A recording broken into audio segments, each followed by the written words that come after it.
বাইকে করে আল্লাহ রাসূলের প্রতি ভালোবাসা দেখানোর জন্য বের হয়েছে আর বলছে ইয়া নবী সালাম আলাইকা, বলে না, মানে এই মোহাম্মদ, ইয়া নবী মানে এই মোহাম্মদ, নাউজুবিল্লাহ। অথচ এই বাক্যের মধ্যে যে আল্লাহ রাসূলের অপমান হয় সেটা কিন্তু আমাদের এই ভাই জানে না। ইয়া নবী সালাম আলাইকা ইয়া রাসূল ইয়া হাবিব সালাম আলাইকা, আর বলছে ইয়া নবী সালাম আলাইকা, বলে না, রাইট। অথচ এই বাক্যের মধ্যে যে আল্লাহ রাসূলের অপমান হয় সেটা কিন্তু আমাদের এই ভাই জানে না। আমি তাদেরকে বলতে চাই, হে ভাই, তোমরা যারা ইয়া নবী সালাম আলাইকা পড়ো তারা একবার আল্লাহ তার রাসূলকে কিভাবে ডেকেছে একবার তো দেখো, সারা কোরআন একবার তো খুলে দেখো। এই সমগ্র কোরআনের প্রথম থেকে নিয়ে শেষ পর্যন্ত আল্লাহ অন্য নবীদেরকে যতবার ডেকেছেন সব নবীকে নাম ধরে ডেকেছেন। ইয়া জাকারিয়া, জাকারিয়ার নাম ধরে ডেকেছেন। ইয়া ইব্রাহিম, ইব্রাহিম আলাইহিস সালাতু ওয়াস সালামের নাম ধরে ডেকেছেন। কিন্তু যখন আমাদের নবী মুহাম্মদ সাল্লাল্লাহু আলাইহি ওয়াসাল্লামকে ডেকেছেন তখন বলছেন ইয়া আইয়ুহান নবী কুল্লি আজওয়াজিক, আইয়ুহান নবী। আপনারা তাশাহুদে পড়েন না আইয়ুহান নবী? না, তাশাহুদে ইয়া নবী আছে, তাশাহুদে কি আছে? আইয়ুহান নবী আছে। তাহলে ইয়া নবী আর আইয়ুহান নবীর মধ্যে পার্থক্য কি? রাইট। আমি আপনাকে বললাম এ আব্দুল্লাহ, এ আহমদ, এই ডাকের মধ্যে কোনো সম্মান আছে? না, কোনো সম্মান নাই। আপনি প্রধানমন্ত্রীকে ডাকতেছেন মাননীয় প্রধানমন্ত্রী, মহামান্য বিচারপতি, সম্মানিত জনাব অমুক অমুক, ডাকেন না? অবশ্যই। তো আল্লাহ সুবহানাহু ওয়া তাআলা যখন তার নবীকে ডাকতেছে তখন বলতেছে ইয়া আইয়ুহান নবী, হে মাননীয় নবী, হে সম্মানিত নবী, হে মহামান্য নবী, হে সম্মানিত নবী মুহাম্মদ সাল্লাল্লাহু আলাইহি ওয়াসাল্লাম। নামটাও আল্লাহ নেননি, জাস্ট হে সম্মানিত, হে মহামান্য নবী বলে ডেকেছেন। আর সেই জায়গায় তারা বলছে ইয়া নবী মানে এই মোহাম্মদ, ইয়া নবী মানে এই মোহাম্মদ, নাউজুবিল্লাহ। আর তারা বলতেছে তারা নাকি আল্লাহ রাসূলের আশিক। হে ভাই, আপনি একবার চিন্তা করুন যে আপনি আল্লাহ রাসূলের আশিকির নামে আল্লাহ রাসূলকে অপমান করতেছেন। সম্মানিত উপস্থিতি, তাহলে ঈদে মিলাদুন্নবী একটা অনুষ্ঠান। এই অনুষ্ঠানের মধ্যে যখন আমি দিনকে সীমাবদ্ধ করে দিলাম, ঈদে মিলাদুন্নবী শেষ, ইসলামও শেষ। টঙ্গীর ইজতেমায় হাজার হাজার মানুষ একসাথে হাত তুলে দোয়া করতেছে, টঙ্গীর ইজতেমাও শেষ, মুসল্লিও শেষ। তো ইসলামকেও যদি ধ্বংস করতে চান সেটাকে কার মধ্যে সীমাবদ্ধ করে দিতে হবে?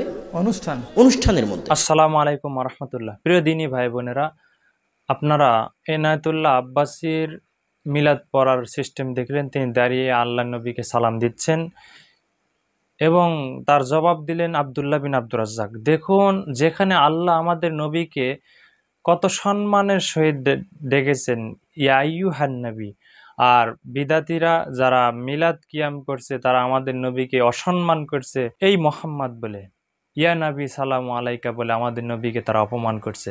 তো আমরা মিলাদ কিয়াম সম্পর্কে আরো কয়েকজন আলেমের বক্তব্য শুনবো।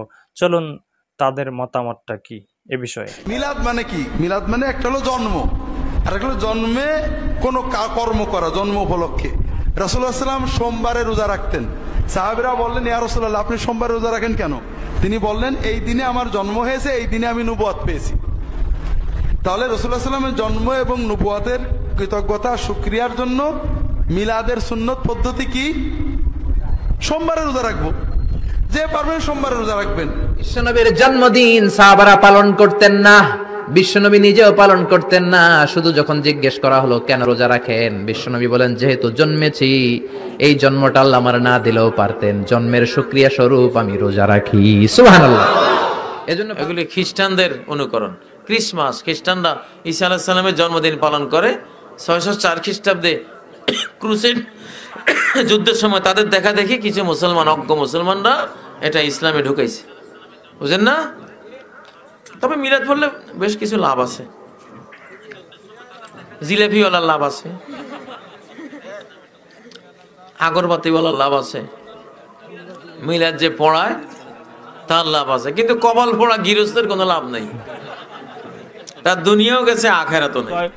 মিলাদের মধ্যে কয়েকটি বিষয়ের সম্পৃক্ত রয়েছে। একটা হলো মিলাদের মধ্যে আল্লাহ রাসূল সাল্লাল্লাহু আলাইহি ওয়াসাল্লামের উপর কিছু দুরূদ শরীফ পাঠ করা হয়। তো দুরূদ শরীফ পাঠ করা এটি তো অবশ্যই একটি বরকতময় আমল, অনেক সওয়াবের একটি আমল। আল্লাহ রাসূল বলেছেন, তিনি দোয়া করেছেন, মান সাল্লা আলাইহি ওয়াহিদাতান সাল্লাল্লাহু আলাইহি আশরান, যে ব্যক্তি আল্লাহর নবীর উপর একবার দুরূদ শরীফ পাঠ করবে আল্লাহ পাক তার উপর 10টি রহম নাজিল করবেন। সুতরাং দুরূদ শরীফ পাঠ করা অত্যন্ত ফজিলতের একটি আমল এবং একটি অত্যন্ত বরকতের আমল এবং আল্লাহ পাকের পক্ষ থেকে রহমত পাওয়ার একটি আমল।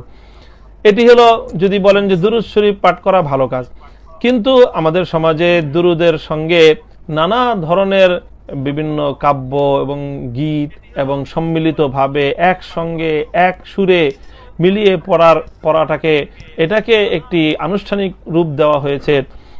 এর কারণে দেখা যায় যে দুরূদের উচ্চারণের মধ্যে অনেক বিকৃতি তৈরি করা হয়, যাতে অর্থের বিকৃতি ঘটে যায়।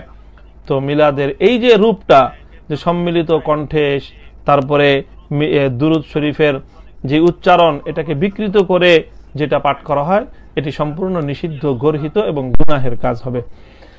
ভাই, মিলাদের মধ্যে যা পাঠ করা হয় সেটা হলো বহুলাংশে পাঠ করা হয় নবীজির প্রতি দুরূদ। নবীজির প্রতি দুরূদ পাঠ করা এটা ভালো কাজ না খারাপ কাজ? শুধু কি ভালো কাজ?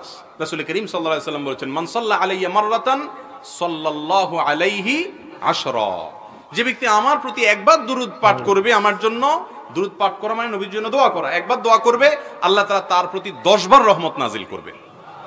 এই জন্য দুরূদ পাঠ করা ভালো জিনিস, কিন্তু দুরূদ পাঠের জন্য একত্র হওয়ার নাম হলো মিলাদ। দুরূদ পাঠের জন্য সবাই একত্র হওয়ার নাম কি? মিলাদ। কোরআন এবং হাদিসে দুরূদ পাঠের আমলটাকে ইন্ডিভিজুয়াল আমল হিসাবে রাখা হয়েছে, এটা যার যার আমল, এটার জন্য একত্র হওয়ার কোনো প্রয়োজন। হজ একা একা করার জিনিস না, 5 ওয়াক্ত নামাজ পুরুষরা একা একা পড়ার জিনিস না, এখানে জামাতে পড়তে হয়।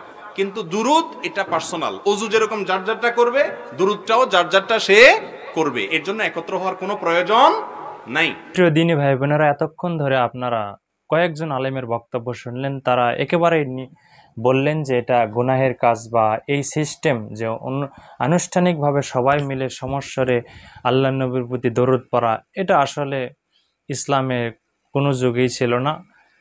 আল্লাহ রাসূল সাল্লাল্লাহু আলাইহি ওয়াসাল্লামের সাহাবা একরামও রাসূল সাল্লাল্লাহু আলাইহি ওয়াসাল্লামও করেননি, সাহাবা একরামও করেননি, তাবেঈনও করেননি, কেউ এমনকি ইমামদের যুগেও ছিল না।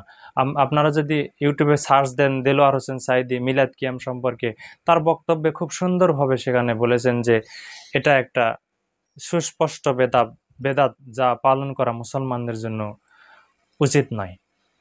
তাছাড়া মিজানুর রহমান আজহারি, শায়েখ আহমদুল্লাহ, কয়েকজন আলেম বললেন যে দরুদ পড়া ভালো, কিন্তু এইভাবে এই সিস্টেমে দরুদ আল্লাহ রাসূল সাল্লাল্লাহু আলাইহি ওয়াসাল্লাম আমাদেরকে শিখায়নি, সাহাবা একরামও পড়েননি।